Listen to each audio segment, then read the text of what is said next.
सच्चिदानंद घन स्वरूप सर्वाधार सर्वांतर्यामी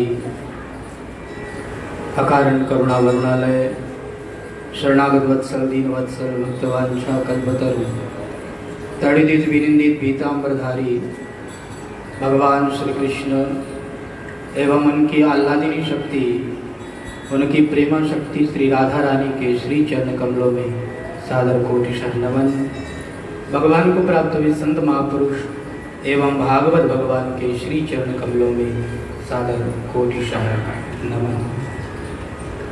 रत्नेश्वर महादेव मंदिर के इस पावन प्रांगण में बैठ कर के हम लोग चातुर्मास सत्संग का लाभ प्राप्त कर रहे हैं। श्री सूत जी महाराज और श्री शौनक आदि ऋषियों का बड़ा ही सुंदर संवाद चल रहा है। शौनक आदि ऋषियों ने 6 प्रश्न किए हैं और इन 6 प्रश्नों के उत्तर में ही श्रीमद् भागवत महापुराण कहा गया है। इन्हीं 6 प्रश्नों का उत्तर इस श्रीमद् भागवत महापुराण में कहीं संक्षेप से और कहीं विस्तार के साथ में दिया गया है। संपूर्ण शास्त्रों का सार बताते हुए श्री सूत जी महाराज ने बताया कि सवै पुंसां परो धर्मो सवै पुंसां परो धर्मो यतो भक्ति रथोक्षजे अहेतुक्य प्रतिहता ययात्मा संप्रसीदति।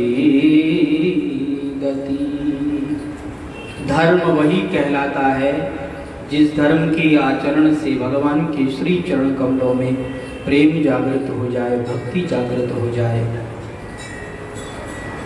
भगवान की भक्ति कैसी होनी चाहिए तो उसके लिए बताया अहेतुक्य अप्रतिहता, भगवान की भक्ति बिना हेतु की और भय रहित भक्ति होनी चाहिए। भगवान की भक्ति में किसी तरह का कोई भय नहीं होना चाहिए और भगवान की भक्ति में किसी तरह का कोई स्वार्थ नहीं होना चाहिए। निष्काम भाव पूर्वक भगवान की भक्ति करनी चाहिए।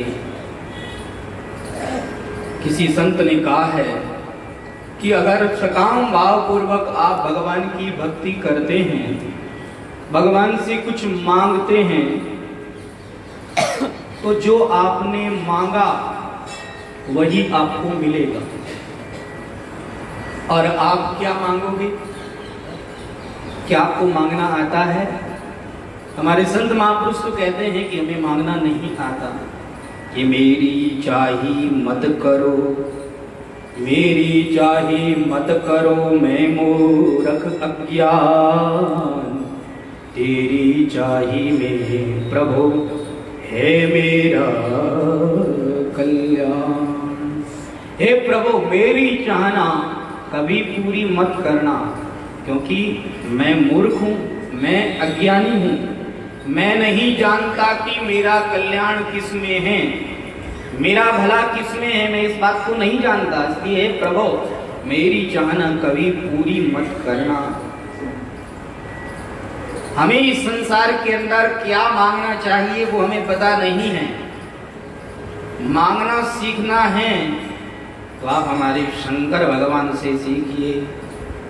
अर्थन धर्मन काम रुचि गति न चहूं निर्वाण, जन्म जन्म रति राम पद यह वरदान। श्री भरत जी महाराज कहते हैं कि हे प्रभु मुझे अर्थ नहीं चाहिए, मुझे धर्म नहीं चाहिए, मुझे काम नहीं चाहिए, मुझे बस केवल और केवल प्रभु चरणों में, श्री सीताराम जी के श्री चरणों में प्रेम चाहिए, मुझे और कुछ नहीं चाहिए।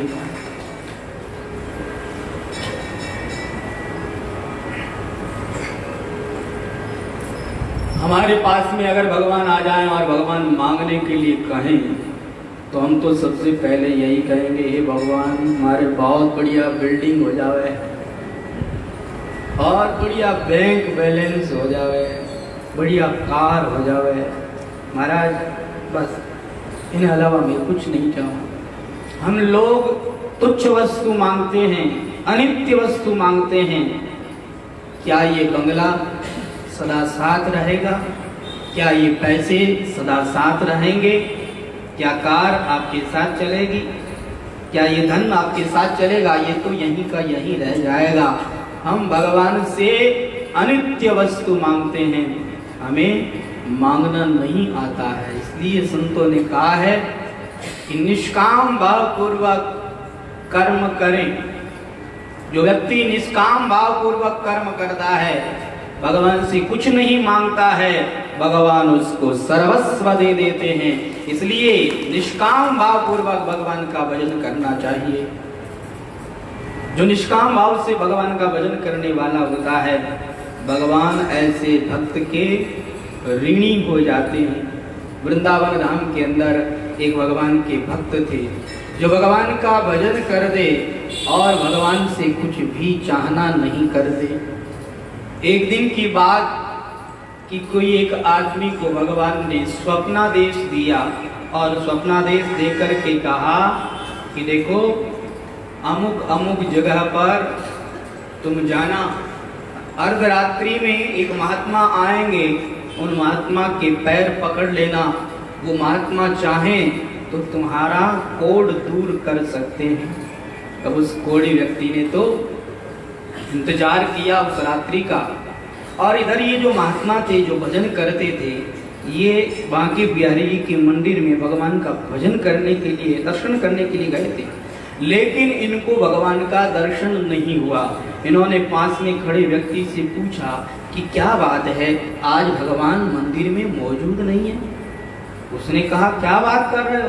अरे भगवान तुम्हारे सामने खड़े हैं, अरे देखो तो सही क्या सुंदर भगवान ने वस्त्र पहन रखे हैं। आहा, क्या सुंदर भगवान की दिव्य छटा है, क्या सुंदर भगवान का दिव्य रूप है, क्या सुंदर भगवान ने मौर मुकुट धारण करके रखा है, अदृष्ट पर मुरली धारण करके रखी है। आपको दर्शन नहीं हो रहा है? कहा नहीं, मुझे तो नहीं हो रहा, मुझे तो ऐसा लग रहा है मंदिर खाली है, भगवान है ही नहीं। सबने कहा हमें दर्शन हो रहा है, लेकिन महात्मा जी को दर्शन नहीं हो रहा। महात्मा जी को बड़ी ग्लानि हुई। महात्मा जी कहने लगे ऐसे शरीर को रखने से ही क्या फायदा कि भगवान का दर्शन ही न हो। मैं मंदिर में जाता हूँ लेकिन भगवान मेरे सामने नहीं आते, क्योंकि मैं पापी व्यक्ति हूँ, इसलिए भगवान भी मेरे सामने नहीं आते। मुझे अब जीवित नहीं रहना है।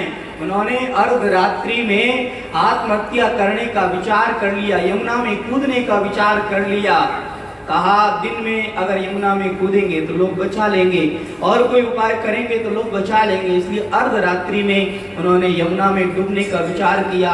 अर्धरात्रि हुई है और वो अपनी कुटिया से निकले हैं, और भगवान ने जिस कोढ़ी व्यक्ति को आदेश दिया था, वो कोढ़ी व्यक्ति भी गली में बैठा हुआ है। जैसे ही उसने महात्मा को आते हुए देखा, महात्मा के चरण पकड़ लिए और ऐसे कस कर के पकड़ लिए कि महात्मा जी ने बहुत जोर लगाया, लेकिन उस कोढ़ी व्यक्ति ने छोड़ा नहीं। महात्मा कहने लगे अरे भैया क्यों मुझे पकड़ते हो, छोड़ दो मुझे। वो कहता है महात्मा जी छोड़ दूंगा, लेकिन आप एक बार ये कह दीजिए कि तुम्हारा कोढ़ दूर हो जाए। महात्मा जी ने कहा क्या बात कर रहे हो, मेरे कहने से तुम्हारा कोढ़ दूर हो जाएगा? अरे तुम इस भ्रम में मत रहना, मैं कोई महात्मा नहीं हूँ, मैं अधम हूँ, मैं पापी हूँ। अरे भगवान भी मेरे सामने में आने में कतराते हैं, भगवान भी मेरे सामने नहीं आते, मैं ऐसा पापी व्यक्ति हूँ, और तुम कहते हो तुम्हारा कोढ़ दूर हो जाए मेरे कहने से? ऐसा नहीं होने वाला। कहा नहीं महात्मा जी, आपको तो कहना ही पड़ेगा। वह जिद्दी नहीं मान रहा है, छोड़ नहीं रहा है। महात्मा जी ने कहा इस तरह से अगर लड़ते रहे, सुबह हो जाएगी, लोग आकर के कहेंगे कि क्या हुआ, और मुझे मरने नहीं दिया जाएगा, आत्महत्या नहीं करने दिया जाएगा, ये तो मेरी आत्महत्या करने में विघ्न पैदा कर रहा है। तो महात्मा जी ने उपेक्षा पूर्वक कह दिया कि ले मेरे कहने से अगर तेरा कोढ़ दूर होता है तो तेरा कोढ़ दूर हो जाए। उसका ऐसा कहना हुआ महात्मा जी का ऐसा कहना हुआ और उस कोढ़ी व्यक्ति का कोढ़ दूर हो गया, साक्षात भगवान भी वहां प्रकट हो गए और भगवान को देख करके वो महात्मा जी तो रोने लग गए। प्रभु ये कैसी लीला है, आपकी मंदिर में गया दर्शन करने के लिए, वहां आपने दर्शन दिए नहीं और यहाँ इस गंदी गली में आप दर्शन देने के लिए आ गए। प्रभु क्या लीला है, ये मुझे कुछ समझ में नहीं आ रहा है। भगवान ने कहा, ओ महात्मा जी, आप ऐसे भजनानंदी महापुरुष हैं कि भजन करते हैं, बदले में कुछ नहीं चाहते हैं। आपकी इस भावना के कारण, आपकी इस भक्ति के प्रभाव के कारण, आपकी निष्काम भावना के कारण मैं आपका ऋणी हो गया हूँ। देखो, लोग भजन करते हैं और भजन करके मेरे से कुछ न कुछ मांग लेते हैं तो बराबर हो जाता है, लेकिन तुमने भजन करके मुझसे कुछ भी नहीं मांगा, इसलिए मैं तुम्हारा ऋणी हो गया था। और आपको तो पता है, जैसे ऋणी व्यक्ति जिससे पैसे उधार लिए हैं, वो व्यक्ति अगर दिख जाए तो उस ऋणी व्यक्ति को कितनी शर्म आती है कि देखो इतने दिन हो गए पैसे लिए हुए, अभी तक हम पैसे लौटा नहीं पाए। और कई लोग तो रास्ता ही बदल लेते हैं कि भैया को आना है, कुछ कहेगा, चलो दूसरी गली में चल देते हैं, दूसरी गली में वो घुस जाते हैं। तो ऋणी व्यक्ति को शर्म आती है उसके सामने जाने में। भैया तुमने भी मेरा भजन किया और भजन के बदले में कुछ नहीं चाहा, तो भैया मैं तो तुम्हारा ऋणी हो गया हूँ और ऋणी होने के कारण मैं तुम्हारे सामने नहीं आ पा रहा था, लेकिन आज तुमने मेरे द्वारा यह काम करवा लिया, थोड़ा सा छोटा सा काम करवा लिया, इसलिए मैं अब आपको मुंह दिखाने लायक हो गया हूँ और इसीलिए मैं आपके सामने बस प्रकट हो गया हूँ। बोलिए आनंद कंद भगवान की। कहा मैं आपका ऋणी हो गया हूँ। ये देखो, ये है भगवान की दयालुता, ये है भगवान की कृपालुता।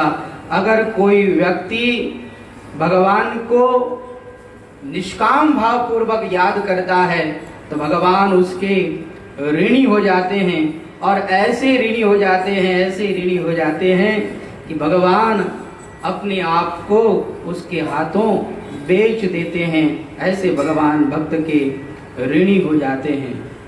तो निष्काम भाव से जो भगवान का भजन करता है, वास्तव में वही सच्चा भगवान का प्रेमी होता है।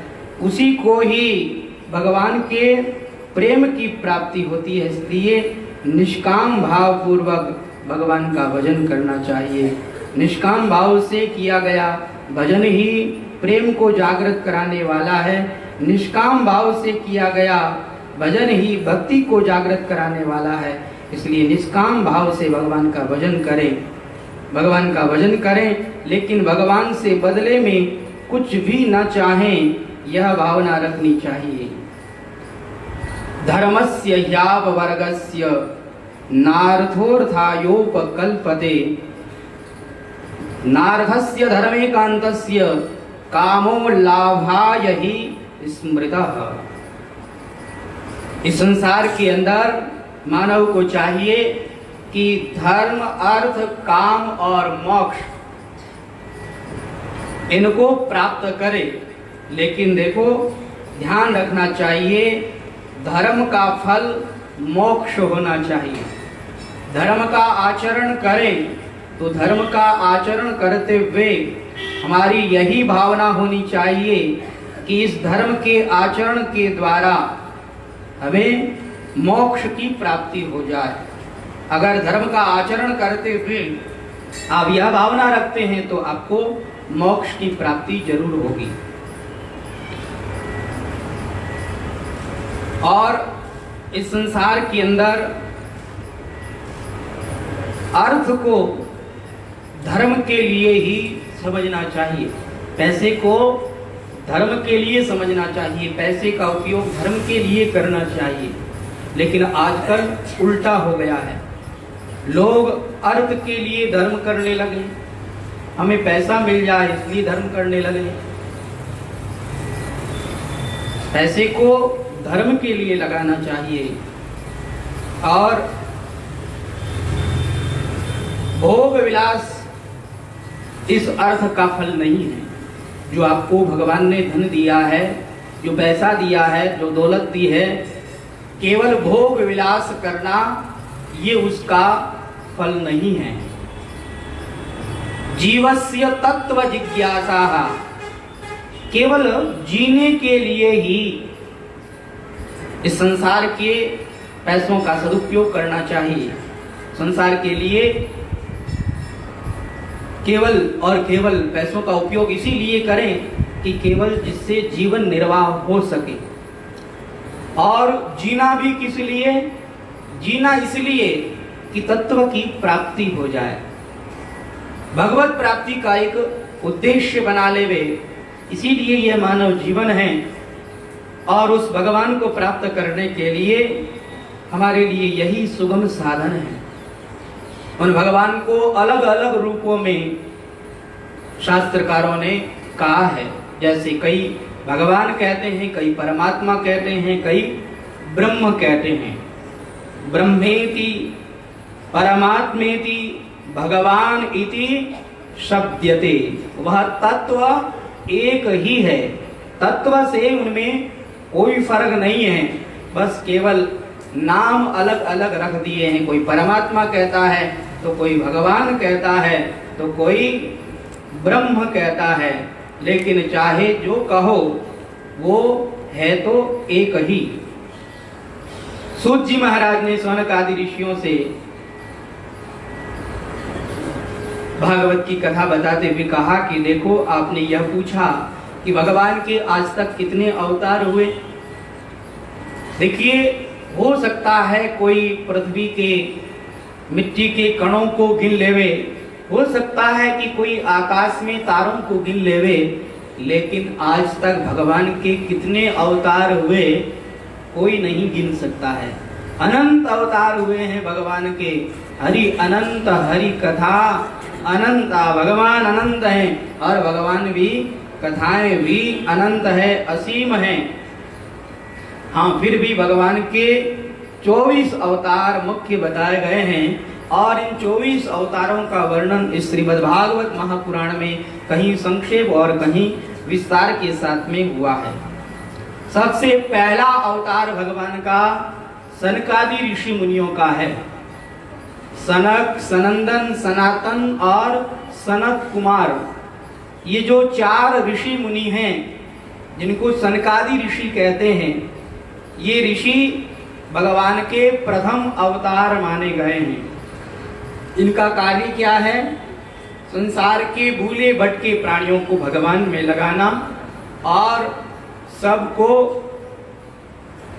ब्रह्मचर्य आदि का उपदेश करना, यही इनका कार्य है। दूसरा अवतार वराह भगवान का है। वराह भगवान ने अपने दांतों पर पृथ्वी को रखा और पृथ्वी की रक्षा करी। तीसरा अवतार देवर्षि नारद का। ये देवर्षि नारद हमेशा भगवत स्मरण करते हुए संसार के भूले भटके प्राणियों को भगवान की ओर लगाने का कार्य करते हैं। और चौथा अवतार नर नारायण भगवान का है। ये नर नारायण भगवान हमेशा हिमालय में बैठ करके इस संसार के हित के लिए, संसार के कल्याण के लिए हमेशा तप करते रहते हैं, तपस्या करते रहते हैं। पांचवा अवतार कपिल भगवान का है।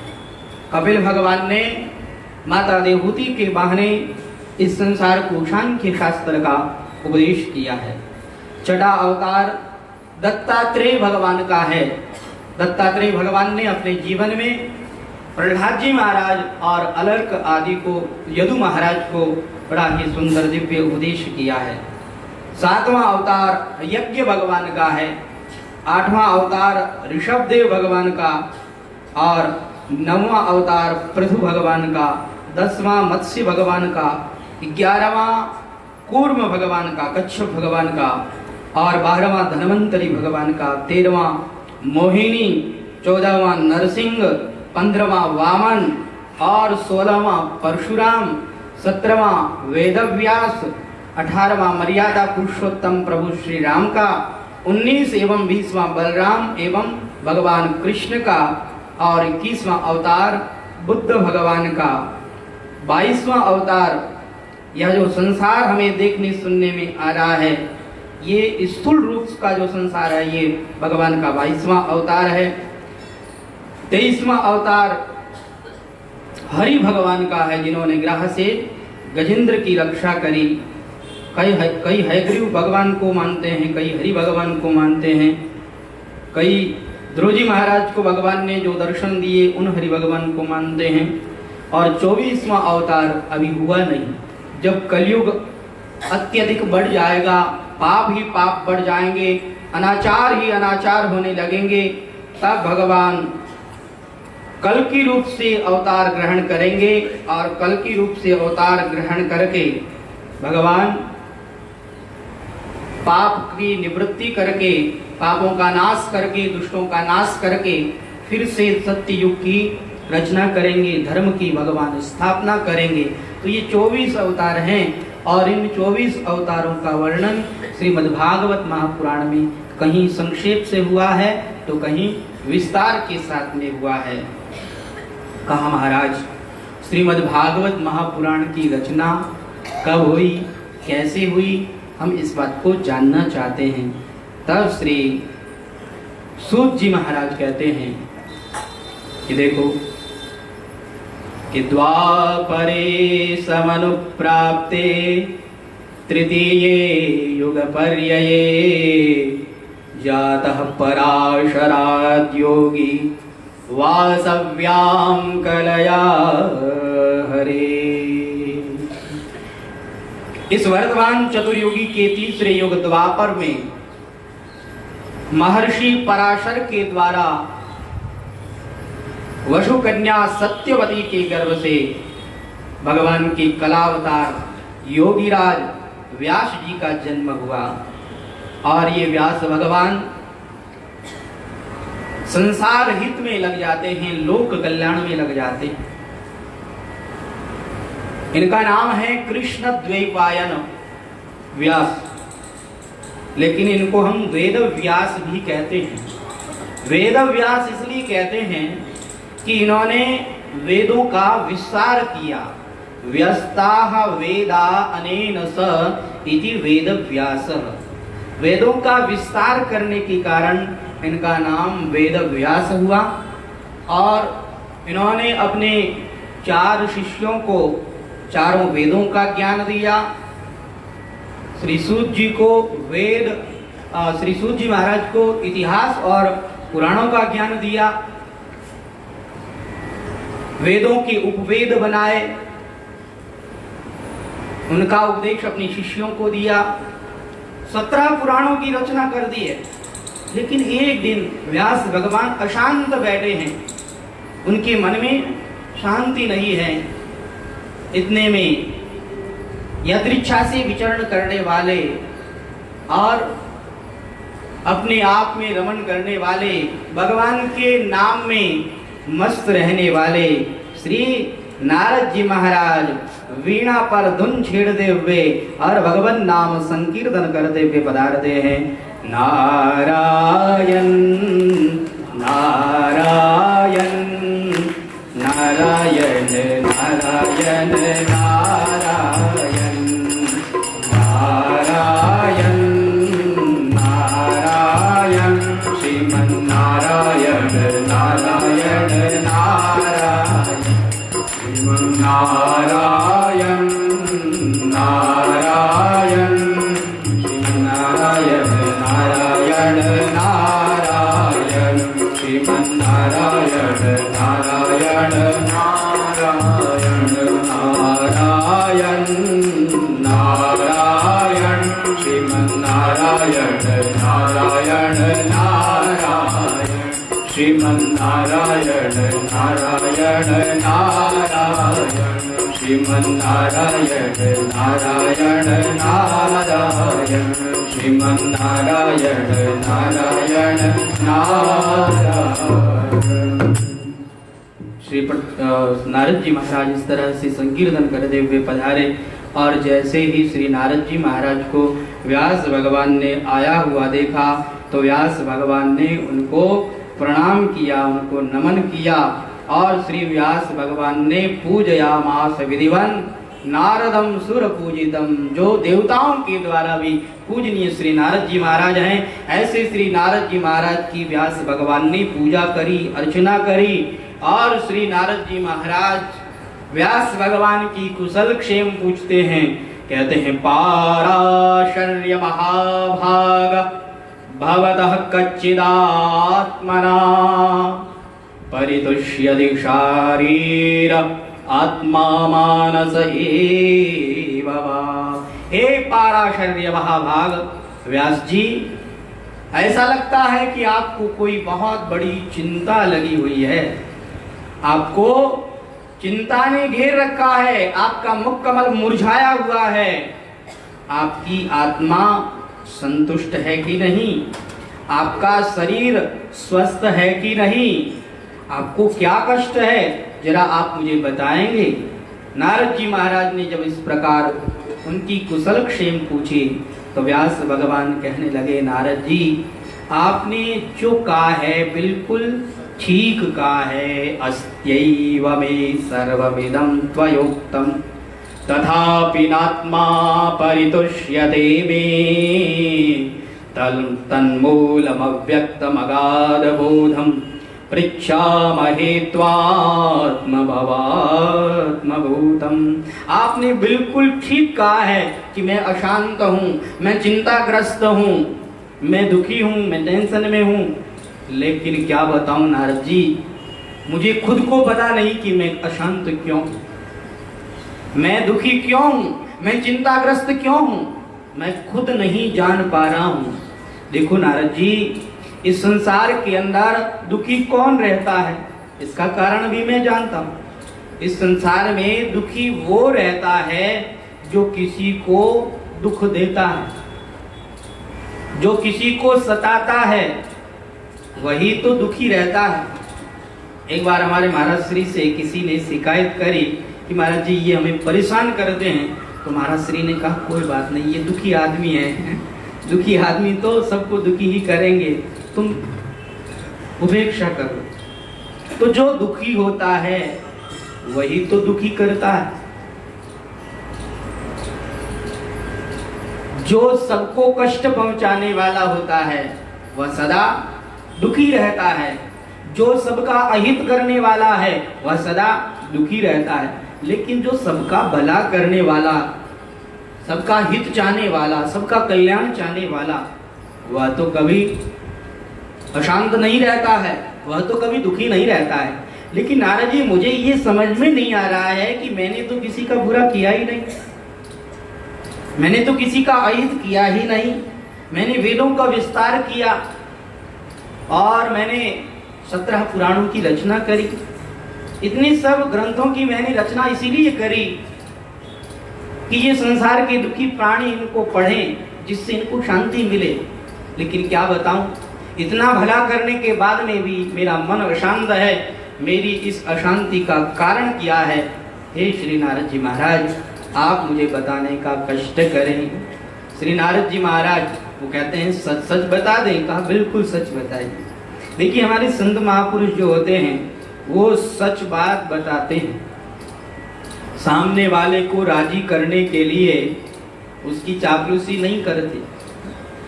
जो गलत है उसको गलत ही बताएंगे, कभी भी गलत को सही बताने का प्रयास हमारे संत महापुरुष नहीं करते हैं। गलत है तो गलत ही बताएं। श्री नारद जी महाराज श्री व्यास भगवान से कहते हैं कि देखिए आज तक आपने खूब धर्म ग्रंथों की रचना करी है, लेकिन आज तक आपने इतिहास की दृष्टि को केंद्र में रखा है। जो घटी हुई घटना है उन घटनाओं का वर्णन किया है, लेकिन ऐसा कोई ग्रंथ लिखा है जिसमें केवल और केवल भगवान की लीलाओं का वर्णन हुआ हो? देखिए इस संसार के अंदर एक कौवा होता है और एक हंस होता है। कौवा तो कहीं पर भी बैठ जाएगा, किसी भी जल को वो पी लेगा, गंदे से गंदे जल को भी वो पी लेता है, उसको कोई सूख थोड़ी आती है। वह तो कहीं पर भी जल को पी लेता है, लेकिन हंस प्यासा मर जाएगा लेकिन निर्मल जल को ही पिएगा, वह गंदे जल को नहीं पीता है। ऐसे ही इस संसार के व्यक्तियों का तो कहना ही क्या है, संसारी व्यक्ति तो कुछ भी पढ़ लेते हैं, जो हाथ में आया उसी को पढ़ लेंगे, उपन्यास भी पढ़ लेंगे और गीता रामायण भी पढ़ लेंगे, इनको कोई वो नहीं है, जो हाथ में आया वही पढ़ लेते हैं। लेकिन देखो, जो सच्चे संत महापुरुष होते हैं, जो सच्चे भगवान के भक्त होते हैं, वो ऐसे ग्रंथ को ही पसंद करते हैं जिसमें केवल और केवल भगवान की लीलाओं का वर्णन हुआ हो। इसलिए अगर आप चाहते हैं कि आपको शांति मिले तो अब आप भाव की दृष्टि को केंद्र में रखिए, क्योंकि इस संसार के अंदर बिना भाव के कुछ भी नहीं है। गीता कहती है, नचा भाव यतः शांति अशांतस्य कुतः सुखम, नास्ति बुद्धि युक्तस्य नचा युक्तस्य भावना। जिस व्यक्ति की बुद्धि युक्त नहीं है, जो व्यक्ति अयुक्त है, नास्ति बुद्धि युक्तस्य नच अयुक्तस्य भावना, जो अयुक्त है, भगवान से युक्त नहीं है, उसके अंदर भावना प्रकट नहीं होती। और नचा भाव यतः शांति, जिसके अंदर कोई भावना नहीं है उसको शांति नहीं मिलती। और अशांतस्य कुतः सुखम, अशांत व्यक्ति को कैसे सुख मिल सकता है। इसलिए भाव की दृष्टि को केंद्र में रखें। हे हरि भजन बिना सुख शांति नहीं, प्रभु भजन